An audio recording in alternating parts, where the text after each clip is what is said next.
বর্তমান যুগের যুদ্ধক্ষেত্রে মিসাইল S-400 কিভাবে কাজ করে ও এর গঠন প্রকৃতি আলোচনা করা হবে এই ভিডিওতে। মিসাইলের কার্যক্ষমতা সম্পর্কে ধারণা নিতে এই ভিডিওটি শেষ পর্যন্ত দেখুন। বর্তমান যুগে শত্রুপক্ষকে ঘায়েল করার জন্য এ ধরনের মিসাইল ব্যবহার করা হয়। পারমাণবিক বোমার ব্যবহার নিষিদ্ধ থাকায় এই মিসাইলগুলোর ব্যবহার দিন দিন বেড়েই চলেছে। তাছাড়া এই মিসাইলগুলোর কার্যক্ষমতা এত সূক্ষ্ম যে বিশ্বের সকল দেশে এর জনপ্রিয়তা বেড়েই চলেছে। এই মিসাইলগুলো স্থির কিংবা চলমান লক্ষ্যবস্তুতে আঘাত হানতে পারে খুব সূক্ষ্মভাবে। আজকে আমরা দুই ধরনের মিসাইল নিয়ে আলোচনা করব। এক নম্বর হচ্ছে ব্যালিস্টিক মিসাইল এবং দুই নম্বর হচ্ছে cruise missile. Ballistic missile launch করার পর নিয়ন্ত্রণ করা যায় না বলে একে আনগাইডেড মিসাইলও বলা হয়। তাই স্থির বস্তুকে ধ্বংস করার জন্য ব্যালিস্টিক মিসাইল ব্যবহার করা হয়। দ্বিতীয়ত ক্রুজ মিসাইল লঞ্চ করার পর নিয়ন্ত্রণ করা যায় বলে একে গাইডেড মিসাইল বলা হয়।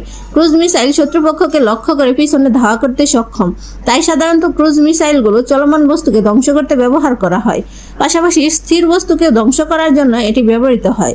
এছাড়া উভয় মিসাইলের বৈশিষ্ট্যগুলো সিমিলার। এখন আমরা আলোচনা করব মিসাইলগুলো কিভাবে কাজ করে। মিসাইল যে কোনো জায়গা থেকে লঞ্চ করা যায়, যেমন আন্ডারগ্রাউন্ড, ফাইটার জেট, গাড়ি ইত্যাদি। মিসাইল যে কোনো জায়গা থেকে লঞ্চ করা হোক না কেন, এর একটি বেজিং স্টেশন আছে। সেখানে একটি রাডার থাকে যেটি চারদিকে রেডিও ওয়েভ নিক্ষেপ করতে থাকে। প্রতিটি রাডারের একটি নির্দিষ্ট রেঞ্জ থাকে। এই নির্দিষ্ট রেঞ্জের ভিতরে শত্রুপক্ষের যে কোনো কিছু ঢুকে পড়লে রাডার এটি শনাক্ত করে ফেলে। অনেক সময় শত্রুপক্ষকে শনাক্ত করার জন্য স্যাটেলাইট ব্যবহার করা হয়। আন্তঃমহাদেশে মিসাইল লঞ্চ করার জন্য স্যাটেলাইট ব্যবহার করা হয়। তারপর রাডার সেই তথ্য শিকারে পাঠিয়ে দেয়। তারপর গ্রাউন্ডের ভেতর থেকে বায়ুর প্রেসার প্রয়োগ করে মিসাইলটিকে বাইরে বের করে দেওয়া হয়।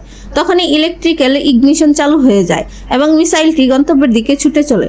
মিসাইলের সামনের দিকে রেডিও ওয়েভ নিক্ষেপ করতে থাকে, যা আলোকে প্রতিফলিত করে শিকারে পাঠিয়ে দিয়ে শত্রুপক্ষের অবস্থান সম্পর্কে নির্দিষ্ট ধারণা পায় এবং সে অনুযায়ী নির্দিষ্ট স্থানে গিয়ে ব্লাস্ট হয়ে যায়। এতে করে শত্রুপক্ষ ধ্বংস হয়ে যায়।